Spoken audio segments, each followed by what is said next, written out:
जय माता दी साथियों, मैं अरविंद एक बार फिर से स्वागत करता हूं आपके अपने यूट्यूब चैनल अर्पिता अरविंद राजा चैनल पर। तो आज की वीडियो में आप सभी को एमपी पुलिस कांस्टेबल का जो 1 नवंबर को जो पेपर हुआ है, 1 नवंबर को जो दोनों शिफ्ट के पेपर हुए, दोनों शिफ्टों के पेपर में जो क्वेश्चन आंसर पूछे गए, तो जो क्वेश्चन आंसर हमें प्राप्त हुए हैं, तो आज की वीडियो में उन सभी क्वेश्चन आंसर का, उन सभी प्रश्नों का डिस्कशन करने वाले हैं जो क्वेश्चन आप सभी को एमपी पुलिस कांस्टेबल के एग्जाम में 1 नवंबर को दोनों शिफ्टों में पूछे गए हैं। तो वीडियो में पूरा अंत तक जरूर बने रहें। तो यदि वीडियो पसंद आए तो वीडियो को लाइक, शेयर और चैनल को सब्सक्राइब जरूर कर लीजिए, क्योंकि हम आप लोगों के लिए पर डे के पेपर सेट लेकर आते हैं जो कि आपको एमपी पुलिस कांस्टेबल के एग्जाम में पूछे जा रहे हैं। उन पेपरों में जो क्वेश्चन आंसर आ रहे हैं, उन क्वेश्चन आंसर का डिस्कशन करते हैं पर डे आप सभी के बीच में। तो आज के वीडियो में 1 नवंबर को हुए पेपर डिस्कशन करेंगे। तो वीडियो में पहले क्वेश्चन की बात कर लेते हैं। धमौनी उर्स मेला किसकी याद में लगाया जाता है? जो धमौनी उर्स मेला है वो किसकी याद में लगाया जाता है? तो पहला क्वेश्चन पूछ लिया गया था 1 नवंबर 2025 को जो पेपर हुआ एमपी पुलिस कांस्टेबल का, तो उसका सही आंसर होगा मस्तान शाह अली की याद में। मस्तान शाह अली की याद में क्या होगा इसका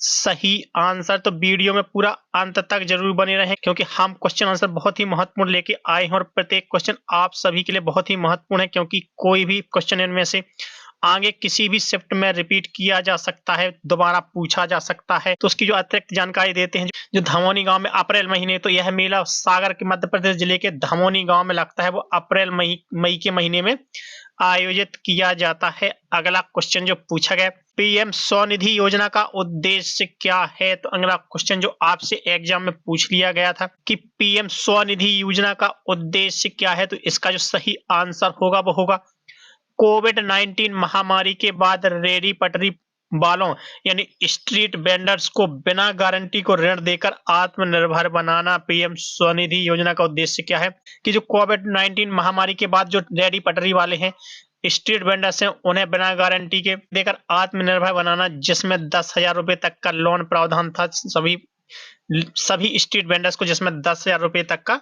लोन प्रावधान किया गया था। तो इसमें 10,000 रुपए तक का लोन प्रावधान रहता है, जिसमें 10,000 रुपए तक का पूंजी ऋण दिया जाता है और डिजिटल लेन देन को बढ़ावा दिया जाता है। तो ये होगा इसका सही आंसर और सही विवरण। अगले क्वेश्चन की जानकारी देते हैं। तो अगले क्वेश्चन में पूछा गया, मध्य प्रदेश का उच्च न्यायालय की खंडपीठ की स्थापना कब हुई थी? तो बहुत ही अच्छा क्वेश्चन पूछ लिया गया है आपके 1 नवंबर को जो पेपर हुए हैं एमपी पुलिस कांस्टेबल के, तो उनमें बहुत ही अच्छे क्वेश्चन पूछे जा रहे हैं। और क्वेश्चन आप सभी को, जैसा कि हमने बोला है कि जो प्रीवियस ईयर के पेपर हैं, उन सभी पेपरों से ही क्वेश्चन आंसर आपके रिपीट किए जा रहे हैं, क्वेश्चन आंसर आपके रिवाइज किए जा रहे हैं। तो पुराने पेपर सेट जरूर कंप्लीट करें। और डेली के जो हम आपको क्वेश्चन पेपर करा रहे हैं, डेली को जो आपको अपने यूट्यूब चैनल अर्पिता अरविंद राजा चैनल पर सभी शिफ्ट के पेपर सेट करवा रहे हैं, तो वो भी अपने कंप्लीट करते जाएं। तो सभी पेपर सेट प्राप्त करने के लिए चैनल को सब्सक्राइब जरूर कर लें। तो अगले क्वेश्चन की जानकारी देते हैं। तो मध्य प्रदेश की जो उच्च न्यायालय की खंडपीठ की स्थापना हुई थी, तो अस्थायी जो स्थापना हुई थी वो 1 नवंबर 1956 को की गई थी। जो स्थायी स्थापना हुई थी वो हुई थी 28 नवंबर 1968 को। जो इसकी जो खंडपीठ है वो है इंदौर और ग्वालियर, और मुख्य खंडपीठ जो है उच्च न्यायालय की वो है जबलपुर। तो क्वेश्चन को अच्छे से समझ लीजिए, क्योंकि यहाँ से आपके कई क्वेश्चन बन सकते हैं।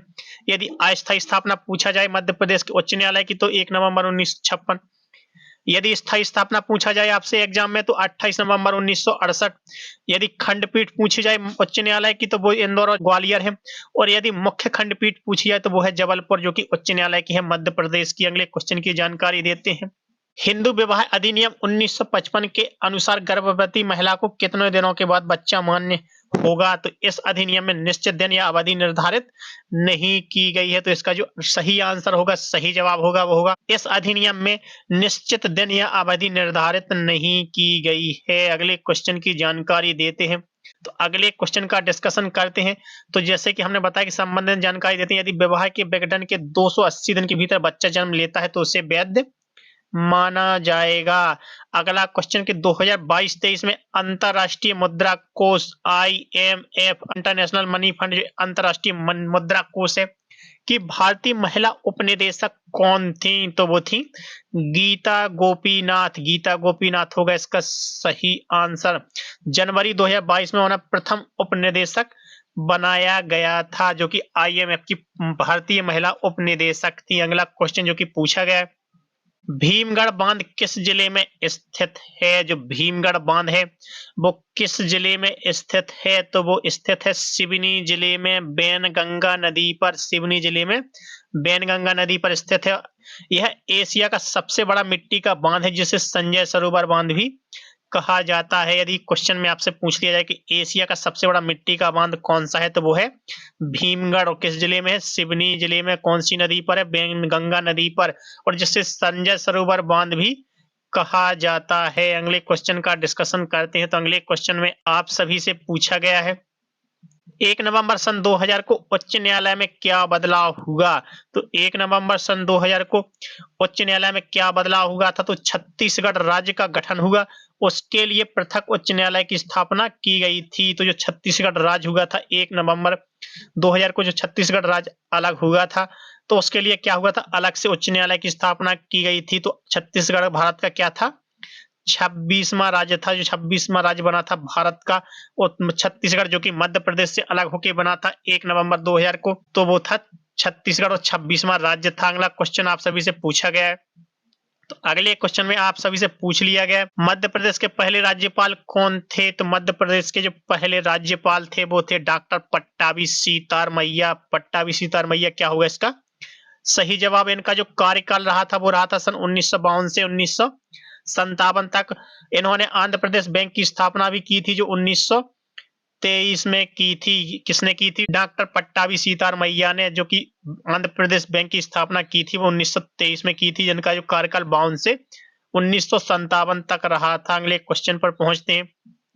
तो क्वेश्चन आप सभी को एमपी पुलिस कांस्टेबल के करवा रहे हैं, और एमपी पुलिस कांस्टेबल के वो सभी क्वेश्चन जो आपके पर डे दोनों शिफ्टों में पूछे जाते हैं। तो आज की वीडियो में, जैसा कि हमने शुरू में ही बताया कि आप सभी को 1 नवंबर 2025 को जो पेपर हुआ है एमपी पुलिस कांस्टेबल का, तो उन पेपरों में जो क्वेश्चन पूछे गए हैं और जो क्वेश्चन हमें प्राप्त हुए हैं, जो क्वेश्चन हमें मिले हैं, उन क्वेश्चन आंसर का डिस्कशन आज आपके बीच में वीडियो में करवा रहे हैं। तो वीडियो में पूरा अंत तक जरूर बने रहें। वीडियो यदि पसंद आए तो वीडियो को लाइक, शेयर और इसी तरह के वीडियो और क्वेश्चन आंसर प्राप्त करने के लिए चैनल को सब्सक्राइब जरूर कर लें। आगे की वीडियो, आगे की जानकारियां आपको मिलती रहेंगी, नोटिफिकेशन आप सभी को प्राप्त होता रहेगा। अगले क्वेश्चन में पूछा गया, मध्य प्रदेश में सिंचाई के लिए सबसे महत्वपूर्ण नदी कौन सी है?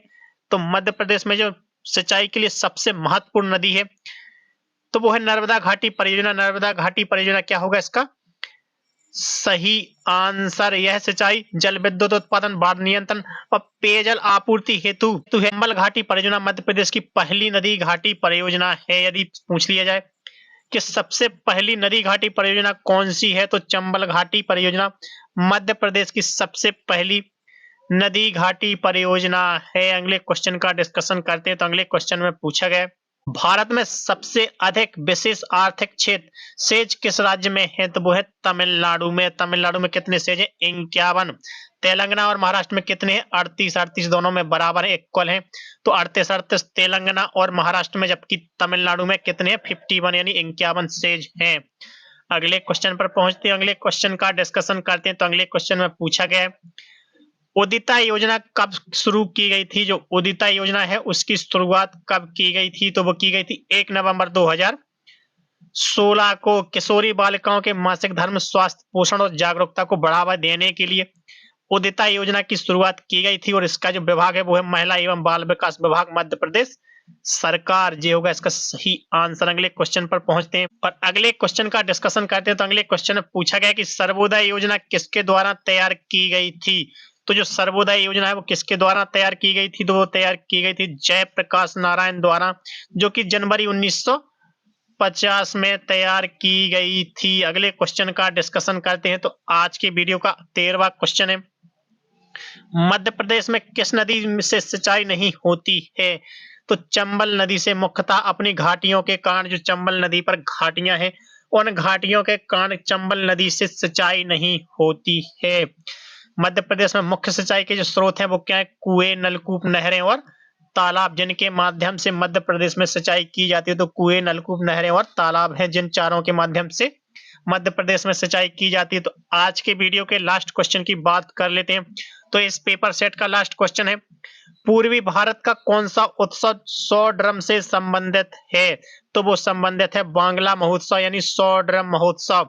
यह मेघालय का पारंपरिक त्योहार है। नवंबर में 3 दिनों तक मनाया जाता है।